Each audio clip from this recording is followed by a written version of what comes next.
হ্যাঁ, আমি আবার একটা সুন্দর ফটো দেখাচ্ছি। এটা হচ্ছে বাকু। এখানে হচ্ছে রেডিসন হোটেলটা আছে, দেখতে পাচ্ছেন রেডিসন হোটেল। ওই যে আমি দেখাচ্ছি, ওই যে ওইদিকে দেখাচ্ছি বড় হোটেলটা, ওটা হচ্ছে রেডিসন লেখা আছে। ওই যে রেডিসন লেখা আছে, রেডিসন ব্লু। তার পাশে আছে হিলটন হোটেল আছে, ওর পিছনেই আছে। হ্যাঁ হ্যাঁ, ওখানে আছে পার্ক আছে, ওই আছে, সমুদ্র আছে। এর ধারেই আছে আবার রেডিসন ব্লুর ধারে আবার আরেকটা মল।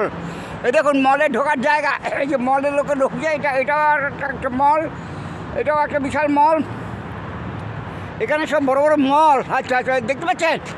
আবার এটা এই যে আবার আমি এখন পিছনে চলে আসছি, এবার সমুদ্রে যাওয়া। এই যে সমুদ্রে ওই যে জাহাজটা দাঁড়িয়ে আছে সমুদ্রে, ওখানে একটা বাড়ি তৈরি হচ্ছে। ওটাও একটা 5 স্টার হোটেল হবে, এখন সমুদ্রের ওপরে। দেখতে পাচ্ছেন এই যে এখান থেকে সমুদ্রের কাছে। আর রেডিসন ব্লু অথবা হিলটনে থাকলে খুব মানে বলতে মানে বিরাট বড় লোকের ব্যাপার। এখানে এসে 2 দিন কাটাতে পারেন, খুব সম্ভব হলে 2 দিন কাটালে খুব আনন্দ হবে, ভালো লাগবে আপনাদেরকে। যদি কোনো দিন আসেন এখানে আসবেন। আমি এখানকার ছবিটা দেখালাম আমার ফটোসহ।